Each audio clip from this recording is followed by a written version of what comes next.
Ito na ang seremonya ng paggising ng mga adventurer, at ang lahat ay nagmamadaling kumuha ng pinakamahusay na sandata bago dumating ang mga halimaw.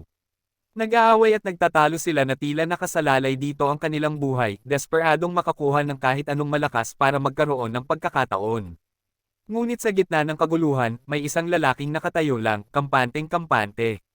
Naghintay siya hanggang sa kumalma ang lahat, saka siya naglakad sa mga natirang sandata at pinili ang pinakasimple at pinakamahinang gamit doon, isang karaniwang dagger.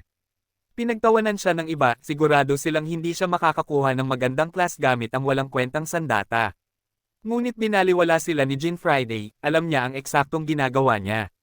Nang lumitaw ang kawan ng mga halimaw, may 5 minuto ang mga adventurer para talunin ang pinakamaraming kaya nila. Sumusugod ang mga lumilipad na halimaw mula sa lahat ng direksyon, at habang nagpapanik ang lahat, mabilis na kumilos ang ating si Jean Friday.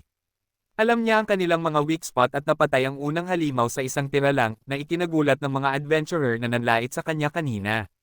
Sa wakas ay nagkaroon ng lakas ng loob ang iba at nagsimulang lumaban, pero hirap silang tumamba kahit isa. Samantala, madaling naiilaga ni Jean Friday ang bawat atake at sunod-sunod na pinapabagsak ang mga lumilipad na halimaw. Matapos ang 5 minuto, naglaho ang mga halimaw at inalok ang mga adventurer ng mga class choices base sa dami ng napatay nila. Marami ang hindi nakapatay kaya wala silang mapiling class. Siyempre, dahil si Jean Friday ang may pinakamaraming napatay, lahat ng class ay bukas para sa kanya. Inasahan ng lahat na pipiliin niya ang swordsman o summoner, ang mga itinuturing na pinakamalakas na class, ngunit muli silang nagulat nang piliin niya ang synthesizer class, na itinuturing na walang kwenta. Ngumiti lang si Jean Friday. Binuksan niya ang kanyang inventory at pinagsama ang mga item na nakuha niya mula sa mga lumilipad na centipede sa kanyang karaniwang dagger. Namangha ang lahat sa resulta. Nagtagumpay ang kanyang synthesis at nakuha niya ang pinakamakamatay na dagger, ang centipede. Ito ang unang, hidden piece, na kagamitan ni Jean Friday. Gaya ng inyong inaakala, siya ay isang bihasang gamer na maraming beses nang natapos ang larong ito bago siya napunta sa loob nito. Iyon ang dahilan kung bakit alam niya ang lahat ng hidden equipment at kung paano ito gagawin. Napagtanto ng ating bida na habang naniniwala ang karamihan na ang lakas ay nanggagaling sa level at class, ang tunay na lihim ay nasa mga espesyal na sandata na kilala bilang hidden rank equipment, mga gamit na kayang magpataas ng lakas ng higit pa sa normal na limitasyon. Ngumiti siya, alam na ang sandatang ito ang kanyang unang hakbang tungo sa kadakilaan. Nagbago ang eksena sa isang masiglang bayan na puno ng mga bagong adventurer na bumibili ng gamit. Naglakad siya sa mga kalye ng Rogue Beginner, ang sentrong bayan ng Ground 1, na tila kabisado na ang bawat sulok. May nag-alok sa kanya ng mansanas, at habang kinakain ito, inisip niya ang kanyang susunod na hakbang. Mayroon na siyang unang hidden rank weapon, ngunit kailangan pa niyang magpalakas. Sa pag-alala sa istruktura ng laro, alam niyang may 7 kontinente, at bawat isa ay may S-rank dungeon na binabantayan ng isang malakas na boss. Upang manalo, kailangang talunin ng mga adventurer ang lahat ng 7 boss na ito. Gayunpaman, sa kasalukuyan niyang level, imposible pa ito. Kaya, nagpasya siyang mag-level up agad sa pamamagitan ng pagpunta sa isang dungeon. Habang bumababa siya sa hagdan, naisip niya na karaniwang nagsisimula ang mga tao sa F-rank dungeon. Ngunit sa sumunod na sandali, isang teleportation portal ang lumitaw sa harap niya, isa na diretso sa isang C-rank dungeon. Isang mensahe ang lumabas sa screen na nagpapakita ng pangalang, The Woodman's Forest, na may layuning talunin ang boss monster. Nakatayo sa harap ng kumikinang na portal, nakatanggap siya ng babala mula sa system na kapag pumasok siya, hindi na siya makakalabas hanggat hindi natatapos ang misyon. Huminga siya ng malalim at pumasok. Lumingon siya sa paligid ng maigi, naaalala na ang lugar na ito ay nangangailangan ng level 17 hanggang 30 para makaligtas. Sa kanyang beginner equipment at level 1 na stats, alam niyang delikado ang ginagawa niya. Isang kaluskos ang kumuha ng kanyang atensyon, at lumitaw ang isang level 17 devil plant monster. Nang walang alinlangan, ginamit niya ang kanyang centipede sword at sinukat ang agwat ng level, mayroon silang 16 na level na pagkakaiba. Mapanganib, pero hindi imposible. Pinaalalahanan niya ang sarili na isang tama lang ay maaaring ikamete niya. Sumugod ang mga galamay ng nilalang, ngunit nakailag siya sa tamang oras gamit ang attack patterns na natatandaan niya sa laro. Nakakita siya ng pagkakataon, tumalon pasulong, tinamaan ang weak spot, at ginamit ang kanyang sharp eyes skill. Agad na namatay ang halimaw, at isang system message ang lumabas na nag-level up siya mula level 1 hanggang 10 sa isang patay lang. Sa pag-check ng kanyang stats, napansin niya ang malaking pagtaas sa HP at MP kasama ang 5 stat points bawat level. Inilagay niya ang lahat ng 45 points sa defense, kaya tumaas ito sa 72. Mapasalamatan siyang tumingin sa kanyang dagger na pagtatanto kung gaano kalaking lakas ang naibigay nito sa kanya. Sa lakas na ito, kumpiyansa siyang kaya niyang harapin kahit ang B-rank dungeon. Gayunpaman, hindi pa niya lubos na nagagamit ang potensyal ng kanyang dagger. Habang nakangiti, nagpasya siyang pumasok pa ng malalim sa dungeon kung saan naghihintay ang boss. Habang naglalakad, 3 level 23 War Snakes ang lumitaw at pinalibutan siya. Nakilala niya ang mga ito bilang mid-boss monsters at naalala na ang makaharap ang tatlo ng sabay-sabay ay may mas mababa sa 1% na pagkakataon. Bago pa siya makapag-isip ng malalim, sumugod ang isang ahas. Nakailag siya, bumubulong na ang bilis at bagsik ng mga ito ay eksaktong gaya ng naaalala niya. Isa pa ang sumugod mula sa likod at bahagya siyang nakatakas. Dalawa pa ang sabay na umatake, kaya napilitan siyang tumalon pabalik. Habang hinihingal, pinilit niyang kumalma, pinaaalalahanan ang sarili na alam niya ang kanilang mga pattern at weak spot. Tumalon siya ng mataas para umatake, ngunit hindi inaasahang hinaranggan ng isang ahas ang isa pa, sinalo ang tama para sa kasama nito. Nagulat ang ating bida nang mapagtantong nagtutulungan ang mga ito. Bago pa siya makabawi, isa sa mga ito ang kumagat sa kanyang balikat mula sa likod. Napasigaw siya sa sakit, ngunit nagawa niyang hamati pabalik na pumatay dito agad. Ipinaalam ng system na umabot na siya sa level 13. Habang humihingal, umupo siya para tingnan ang kanyang stats. Ang kanyang HP ay 8 puntos na lang at napagtanto niyang ang mataas niyang defense ang nagligtas sa kanyang buhay. Ang tanging dahilan kung bakit niya inilagay ang lahat ng stats sa defense ay para hindi siya mamatay sa isang tira lang sa dungeon na ito. Sumugod muli ang mga natitirang ahas, ngunit biglang lumabas ang isang notification na nagsasabing na-unlock na ang pangalawang skill ng Centipede Sword. Dahil dito, ang kanyang agility ay tumaas mula 19 na puntos patungong 170. Sa loob ng ilang segundo, pinutulan niya ng ulo ang dalawang ahas ng walang kahirap-hirap. Ang bagong kakayahan ng espada na, quickness, ay na-activate, na nagbibigay sa kanya ng 10 beses na bilis sa tuwing malapit na siyang mamatay. Habang nakatingin sa nanginginig niyang kamay, bumulong siya na hindi pa siya mamamatay. Ang kanyang level ay tumaas mula 13 hanggang 17 matapos ang laban na iyon. Pagkaraan, nagpahinga siya sa ilalim ng isang malaking puno, pagod man ay mayabang sa sarili. Alam niyang sapat na ang kanyang level para matapos ang dungeon. Kahit naisip niyang magpagaling, nagpasya siyang huwag na muna dahil kung gagaling ang kanyang HP, mawawala ang speed buff niya. Sa halip, plano niyang umasa sa kanyang karanasan at iwasang masubitan. Sa paglipas ng oras, nagpatuloy siya sa paglaban at pagtalo sa mga halimaw ng madali. Nagtambak ang mga bangkay sa paligid niya habang papasok siya ng malalim sa kagubatan. Nagpasya siyang mangolekta ng mga sangkap para sa isa pang hidden item bago harapin ang huling boss. Kasama sa listahan ng tubig, thorny vine, acidic berry, caterpillar, skeleton jelly leaves, at iba pa. Inamin niya na mahaba ang listahan kahit para sa isang D-rank item lang. Habang nagrereklamo sa hirap ng pag-collect, isang bear monster ang umatake sa kanya mula sa likuran. Walang pag-aalinlangan niya itong pinatay at naupo sa katawan nito, bumubuntong hininga na ang karanasan ay tila masyadong makatotohanan para sa isang laro. Gayunpaman, alam niyang hindi makakatulong ang pagrereklamo. Tumayo siya at sinabi sa sarili na ituloy ang pag-iipon ng mga sangkap bago dumating ang boss. Pagkaraan ng ilang oras, narating niya ang gilid ng isang talon.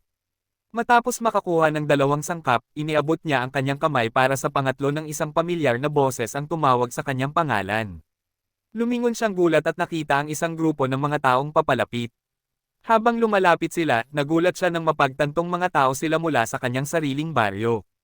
Isa sa kanila, ang lalaking may dilaw na buhok na nagngangalang Julius, ay nilate siya dahil sa pagpapakita sa gayong delikadong lugar. Pinagtawanan nito ang kanyang synthesizer gear at tinawag siyang poor loser na gumagamit pa rin ng beginner equipment. Nang tanungin ng kasama nito kung kaibigan ba siya ng bida, ipinaliwanag ng lalaki na lumaki lang sila sa parehong baryo at idinagdag na siya ang pinakamahirap doon, may namatay na ama at may sakit na ina. Tahimik na inamin ng ating bida sa sarili na totoo ang sinabi ng lalaki. Namatay ang kanyang ama noong bata pa siya, nakahiga lang ang kanyang ina dahil sa sakit, at ang kanyang nakababatang kapatid na babae ang nag-aalaga rito. Ang pagiging adventurer lang ang tanging paraan para kumita siya ng pera para sa kanila. Napansin ng lalaking may dilaw na buhok na binabaliwala siya, kaya nagalit ito. Hinawakan siya sa kwelyo, nagbabantang bubugbugin siya gaya ng ginagawa nito noong bata pa sila. Bago pa makakilos ang ating bida, isang malakas na ungol ang yumanig sa lupa. Lumingon ang lahat sa tunog, at isang malaking level 31 boss monster na Cyclops ang lumabas mula sa dilim. Natigilan ang kaibigan ng bully nang makita ang dambuhalang halimaw. Sinigawan siya ng lalaking may dilaw na buhok na tumakbo, pero huli na ang lahat. Naging target na siya ng Cyclops, at wala ng paraan para makatakas. Gaya ng inaasahan, napatay siya ng boss sa isang tira lang. Nanginginig sa takot, bumagsak sa lupa ang kanyang kaibigan. Habang pinag-aaralan ng ating bida ang halimaw, alam niyang napakalaki ng agwat ng level at ang defense ng Cyclops ay maaaring maging sanhi para walang silbi ang kanyang mga atake. Biglang lumingon ang boss sa kanya. Isang notification ang lumabas, kinukumpirma na siya na ang target ng halimaw at hindi na makakatakas sa laban. Tinanggap ang kanyang kapalaran, hinugot niya ang kanyang centipede sword at naghandang lumaban. Nang sumugod ang Cyclops, nakailag siya ng may bilis na hindi kapanipaniwala dahil sa passive skill. Naalala niya ang bawat movement pattern mula sa laro at mabilis na bumabawi. Ang lalaking may dilaw na buhok na nanunood ay namangha dahil halos hindi niya masundan ang bilis nito, nagtataka kung ang malakas na mandirigmang ito ay ang mahinang batang binyo bully niya noon. Pinaikutan ng ating bida ang Cyclops, alam na ang pagtakbo lang ay hindi mananalo sa laban. Umakyat siya sa braso ng halimaw at sinubukang tumama, ngunit hinaranggan ito ng Cyclops at bumawi. Tumalon ang bida, pantirya ang weak spot sa likod ng leeg. Gayunpaman, halos walang bakas ang kanyang atake. Gumanti ang halimaw, kaya napabalik siya sa lupa. Halata ang pagkakaiba ng level, at bawat ilag ay umuubos ng kanyang lakas. Gayunpaman, ayaw niyang sumuko. Habang iniilaga ng mga atake ng Cyclops, napagtanto niyang kailangan niya ng malakas na item para mabago ang takbo ng laban. Mayroon na siyang 3 sangkap para sa isang espesyal na compound, pero kailangan pa ng iba. Sa pag-scan sa paligid, nakita niya ang mga natitirang kagamitan na nakakalat malapit sa bully. Tumakbo siya roon, binaliwala ang takot na sigaw nito, kinuha ang mga sangkap, at tumakbo sa tubig para paghaluin ang mga ito. Mabilis siyang nakagawa ng isang F-rank poison na nakakaubos ng HP bawat segundo kapag nainom. Sinabihan siya ng bully na may mataas na poison tolerance ang Cyclops kaya walang silbi ito. Tiniyak ng ating bida na alam niya ang ginagawa niya. Inilabas niya ang venom mula sa War Snake na napatay niya kanina at pinagsama ito sa mga bagong sangkap na lumikha ng isang malakas na high-grade poison. Inilagay niya ito ng direkta sa kanyang centipede sword. Hindi makapaniwala ang lalaking may dilaw na buhok nang lumabas ang system message na nagsasabing nagkaroon na ng poisonous attribute ang sandata ng bida. Ngumiti ang ating bida dahil alam niyang ito ang tunay na anyo ng kanyang dagger. Nang umungol muli ang Cyclops, hinarap niya ito ng kalmado para sa ikalawang round. Iniilagan niya ang sugod nito, tumalon sa likod, at sunod-sunod na hamati. Nagsimulang tumalab ang lason, bagaman nilalabanan ito ng halimaw noong una. Matapos ang ilang atake, ang high-grade venom ay nagsimulang sumire sa defense nito. Ngayon ay mahina na at pasuray-suray, nahihirapan ng tumayo ang Cyclops. Umakyat ang ating bida sa balikat nito, itinoon ang kanyang lakas, at ibinaon ang kanyang dagger ng diretso sa mata nito.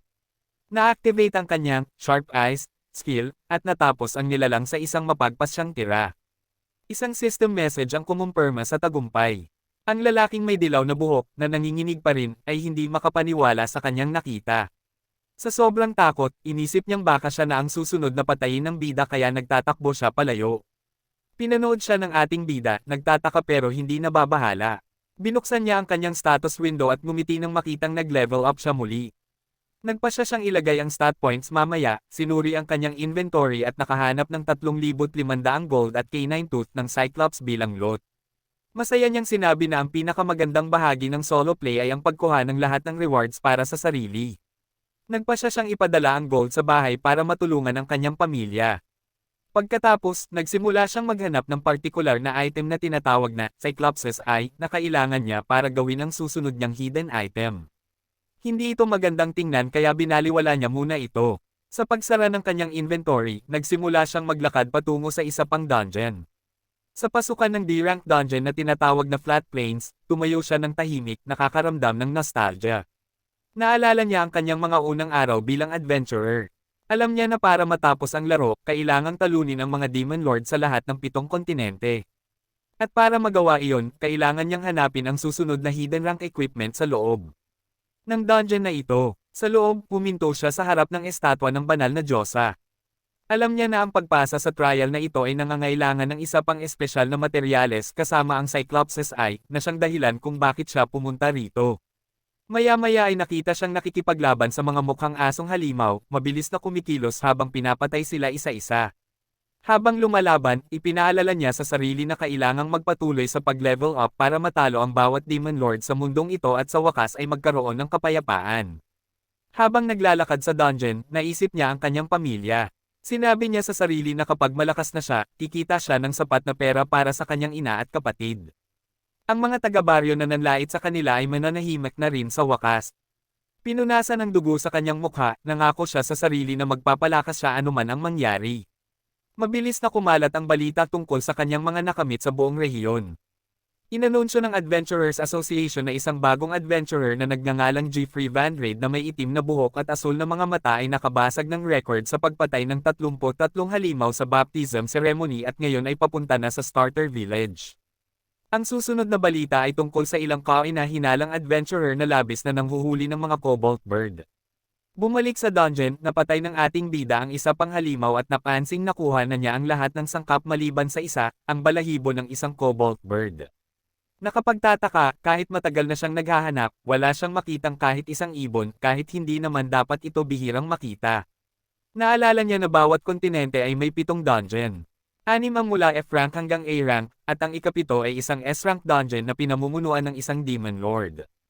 Ang mga Cobalt Bird ay karaniwang lumilitaw sa D-rank dungeon na ito sa unang kontinente, kung saan siya naruroon ngayon, kaya nakapagtataka ang pagkawala nila. Sa pakiramdam na may hindi tama, itinago niya ang kanyang espada at nagpasyang pumunta sa pinakamalapit na lungsod para kumuha ng impormasyon. Nang makarating sa bayan, nagsimula siyang maghanap ng general store. Plano niyang magtanong-tanong doon, ngunit nang makarating siya sa pinto ng tindahan, isang malakas na boses mula sa loob ang sumigaw sa kanya na huminto. Sa loob, ilang lalaki ang kasalukuyang nagnanakaw. Tumawa ang kanilang pinuno at inutusan hanggang na umalis. Habang itinatulak nila ang ating bida, nilate nila ito at tinawag na isang lucky catch. Pinanood niya silang umalis at napagtantong ninakawan nila ang lugar. Sa labas, nakita niya ang mga parehong lalaki na itinulak ang isang maliit na batang babae sa hagdan, ngunit mabilis siyang sumugod at nasalo ang bata bago pa ito tumama sa lupa. Napansin siya ng mga magnanakaw, ngunit hindi na sila nag-abala pang manatili at nagmamadaling umalis. Nagpasalamat ang ina ng bata at maya-maya ay dumating ang may-ari ng tindahan na sumisigaw na ninakawan na naman sila ng Wolfpack Guild. Nagtanong ang ating bida kung sino ang Wolfpack na ito, at ipinaliwanag ng tindero na sila ay isang guild ng mga magnanakaw at mangangaso na ginawang base ang bayang ito kamakailan. Nagulat ang bida na talagang umiiral ang grupong iyon. Idinagdag ng lalaki na ang pagkawala ng mga Cobalt Bird ay malamang nagawa rin nila. Nang mapagtantong sila ang dahilan kung bakit hindi siya makahanap ng mga balahibo, nagalit siya. Nagpatuloy ang tindero sa pagsasabing walang pakialam ang mga magnanakaw kung sino ang masaktan nila, kahit babae o bata, at plano na niyang isara ang tindahan dahil sa kanila. Pinanood siya ng bida na umalis at umiling sa pandidiri. Para sa kanya, ang isang guild ay dapat na grupo ng mga adventurer na nagtatanggol sa mga tao, hindi nananakit. Sa pag-iisip, sa mga inosenteng buhay na sinira ng mga magnanakaw at kung paano nila naabala ang kanyang misyon, nagpasya siyang harapin sila mismo. Kalaunan sa araw na iyon, nagtago siya sa malapit at pinanood ang Wolfpack na nagdiriwang sa kanilang matagumpay na pagnanakaw, napapaligiran ng mga ninakaw na gamit. Tahimik siyang nag-obserba, naghahanap kung nasaan ang mga balahibo ng Cobalt Bird. Matapos maghanap gamit ang kanyang mga mata, nakakita siya ng ilang garapon na puno ng mga balahibo. Ngayon ay sigurado na siyang sila ang umubos sa mga ibon. Bago pa siya makapagplano, nakita siya ng isa sa mga magnanakaw at tinanong kung anong ginagawa niya roon. Itinaas ng ating bida ang kanyang mga kamay at sinubukang magpalusot, ngunit hindi naniwala ang lalaki at sumugod gamit ang kutsilyo. Mabilis na nakailag ang bida, winisik ang paa nito, at pinatumba ito sa isang malinis na tama sa leeg. Nakuha ng ingay ang atensyon ng iba. Sumugod sila, pinalibutan siya, at pinaratangang especially iya mula sa ibang guild. Sinubukan niyang sabihing hindi siya naroon para lumaban at gusto lang ang mga balahibo, pero nang makita nila ang kanilang kasamang nakahandusay, sumigaw ang kanilang pinuno na patayin siya. Sa pag-iisip na hindi sila makikinig, mamantong hininga ang bida at inihanda ang kanyang espada. Sabay-sabay na umatake ang mga magnanakaw. Ang isa ay nag-swing ng talam, ngunit madali itong hinaranggan ng ating bida at bumawi gamit ang patag na bahagi ng kanyang espada sa mukha ng lalaki. Sumigaw ang magnanakaw at hinawakan ang kanyang ilong, pinararatangan siyang tinanggal ito. Napabuntong hininga ang bida, sa isip na bahagya lang niya itong tinamaan at hindi naman kailangan ang ganitong kaguluhan. Alam niya na ang pakikipaglaban sa isang buong guild ng mag-isa ay laging nakakapagod. Biglang may umatake mula sa likod, ngunit yumuko siya at sinipa ito pababa. Isang pangatlo ang sumugod gamit ang sibat, ngunit sinalun niya ito at sinuntok ang lalaki sa tiyan, na nag-trigger ng system notification na kumukumpirma ng critical hit at nag-activate ng kanyang sharp eyes skill. Bumagsak ang lalaki sa sakit, habang mahinang humingi ng paumanhin ang ating bida bago hinarap ang susunod na kalaban. Iniilagan niya ang isa pang atake, hiniwa ang mukha ng kaaway, at pinatumba ito. Nakatayo sa gitna ng mga bagsak na magnanakaw, sinabi niya na hindi niya gustong lumaban sa kanila noong una pa lang. Ang isa sa mga sugatan ay nagtanong kung anong kailangan niya. Sumagot ang bida na gusto lang niya ang mga balahibo ng Cobalt Bird. Dahil sa pagkakaabala, biglang umatake ang pinuno mula sa likuran. Ngunit naramdaman ito ng ating bida at hinaronggan ang tira.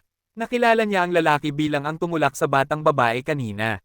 Pareho silang kumuha ng fighting stance. Nalaman niya na ang lalaki ay si Maso, ang Vice Guild Master ng Wolfpack Guild, at napagtantong nakaharap siya sa isang bihasang kalaban. Nagmayabang ang lalaki at tinanong kung narinig na niya ang pangalan nito. Gayunpaman, binaygo siya ng bida sa pagsasabing hindi pa niya ito naririnig. Dahil dito, nagalit ang pinuno at sumugod gamit ang kanyang espada. Nilit siya ng ating bida, sinasabing mukhang mura lang ang espada nito para sa isang magnanakaw. Nakita ng pinuno ang rage bait, ngunit inamin na mas magaling ang bida kaysa sa hitsura nito.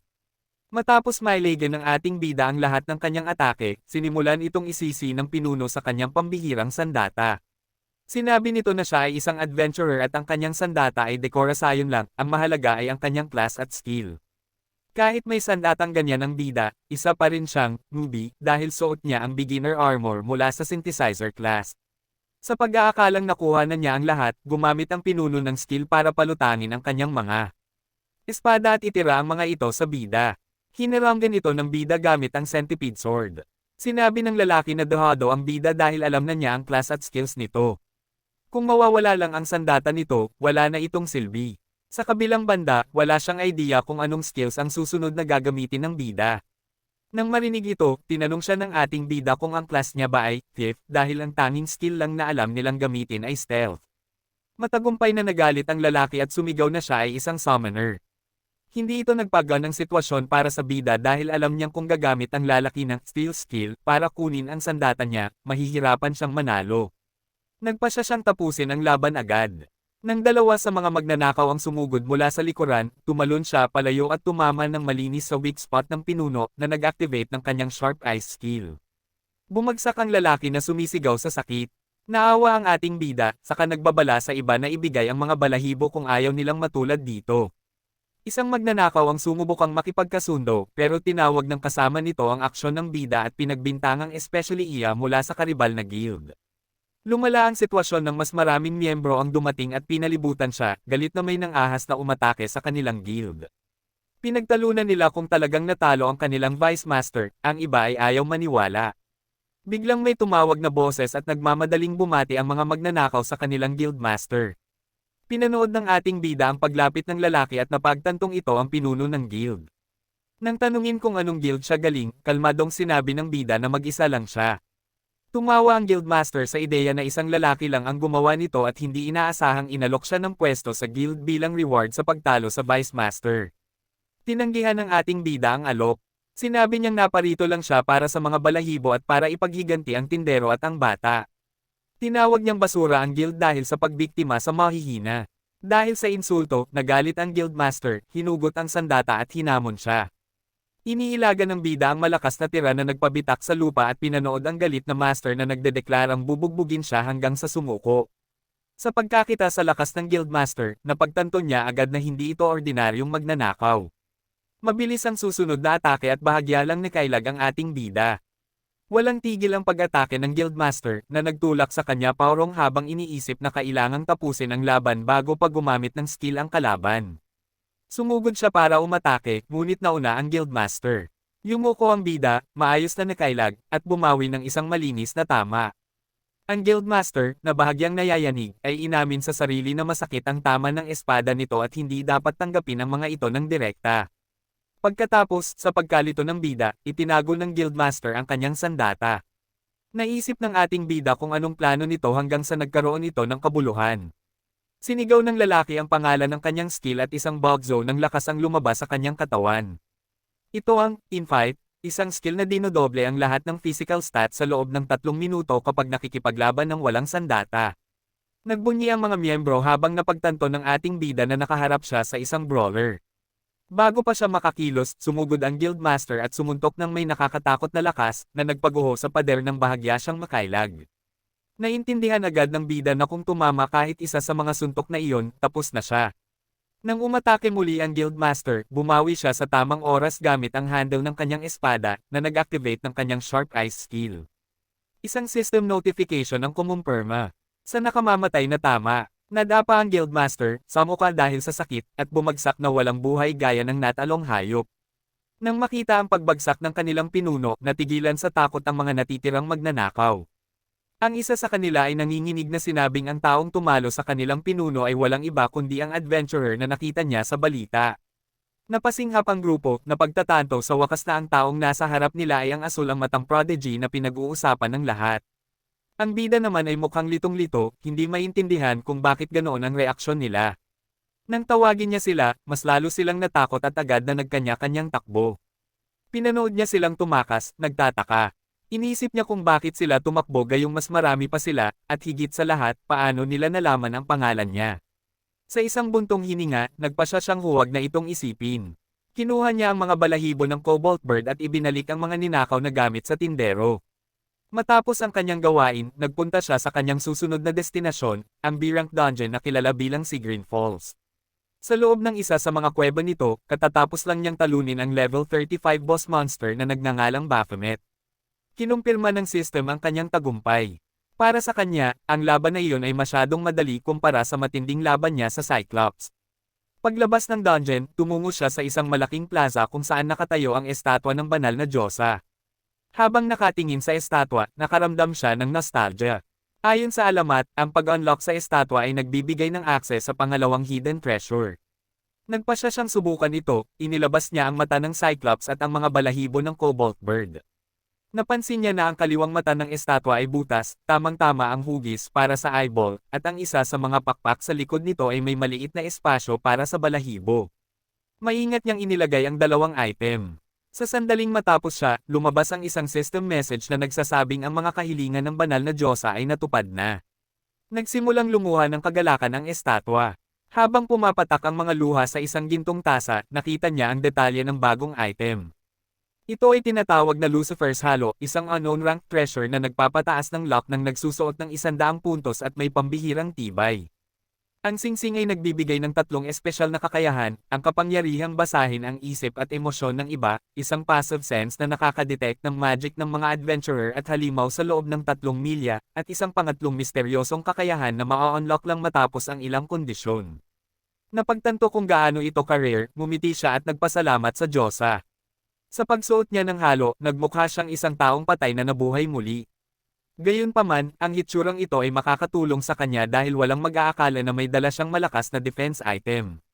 Matapos makuha ang Lucifer's Halo, pumunta siya sa isang S-rank dungeon na kilala bilang Mount Agni. Pagdating niya, nawala ang kanyang excitement nang mabasa ang isang notice sa pader na nagsasabing ang dungeon ay masyadong mapanganib, at ang mga team lang na may 7 o higit pang adventurer ang pwedeng pumasok. Napabuntong hininga siya dahil wala siyang team. Naalala niya na matapos talunin ang boss sa isang S-rank dungeon, ang dungeon ay mawawala at muling lilito ng random sa 6 na kontinente.